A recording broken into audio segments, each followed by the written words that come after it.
Hello viewers, আসসালামু আলাইকুম। সবার কি অবস্থা? সবাই কেমন আছে? নতুন আরেকটা ভিডিওতে রয়েছি আমি আপনাদের সাথে মৌমিতা মুন্নি। তো আজকে আপনাদের সাথে শেয়ার করব হচ্ছে উজানের কই মাছ অনেকগুলা পেয়েছিলাম, সেগুলা দিয়েই রেসিপি করব, সেটা আপনাদের সাথে শেয়ার করব।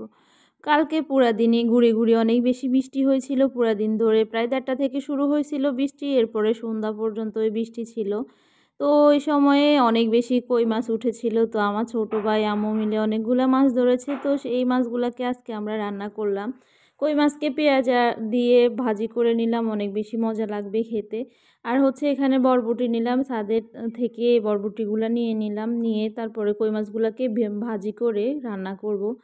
একে বলে আর কি তরকারি দিয়ে কই মাছের তেলে ঝোল। তো ওইটাই রান্না করতেছি।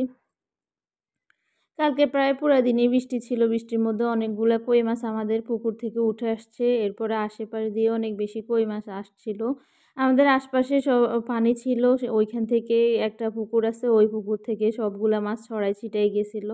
তো মাছগুলাকে আমি প্রথমে কেটে কুটে পরিষ্কার করে ধুয়ে তারপরে ভাজি করে নিলাম। ভাজি করে নিয়ে এরপরে হচ্ছে একপাশে রেখে দিয়ে এখানে দিয়ে দিলাম হচ্ছে পেঁয়াজ কুচি আর হচ্ছে কাঁচামরিচ কুচি তেলের মধ্যে দিয়ে একটু লালচে করে ভাজি নিয়ে তারপরে কেটে রাখা সবজিগুলা দিয়ে দিলাম। গ্রামে থাকার একটাই সুবিধা, তরতাজা মাছ, তরতাজা সবজি সবই খাওয়া যায়। তো এই যে দেখেন এখানে আমি সবজিগুলাকে ভাজি করে নিয়ে তারপরে দিয়ে দিচ্ছিলাম হচ্ছে এখানে লবণ আর হচ্ছে হলুদের গুঁড়ো। আর বেশি কিছু দিব না। আর হচ্ছে বাটা মরিচ দিয়ে রান্না করব। এগুলো আমাদের ছাদের বাটা মরিচ। তো এগুলাকে আমি ব্লেন্ডার করে নিয়েছি। তো বাটা মরিচ দিয়ে আজকে কয়েকদিন তরকারি রান্না করতেছি, এতে করে খেতে অনেক বেশি ভালো লাগে, ঘ্রাণ হয়। আর হচ্ছে এখানে আমি রসুন বাটাও দিয়ে দিলাম। তো বেশি আমরা ঝাল খেতে পারি না, সেজন্য অল্প পরিমাণেই দিয়ে দিলাম। আর হচ্ছে একটা কথা সেটা হইছে যখনই তরকারিগুলা বাটা মসলা দিয়ে রান্না করা হয় তখন খেতে অনেক বেশি ভালো লাগে, অনেক বেশি মানে মজাদার হয়। তো এইখানে এই যে দেখেন কই মাছগুলাও আমরা নিজেদেরই ধরা, এরপর হচ্ছে সবজিগুলাও আমাদের ছাদের। তো বুঝে নিই তরকারিগুলা কতটা খাওয়া ইয়াম্মি হবে। আর সব ধরনের মশলাগুলাও হচ্ছে আমাদের ঘরে করা।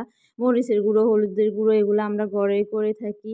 কিন্তু সমস্যা হচ্ছে একটাই, সেটা হচ্ছে আমার আম্মু জিরার গুঁড়া আর হচ্ছে ধনিয়ার গুঁড়া তরকারিতে দিলে খেতে পারে না। সেজন্য আমি মাঝে মধ্যে অনেকগুলা তরকারিতে আমি এই ২ টা গুঁড়া দিতে পারি না বা দিয়ে থাকি না।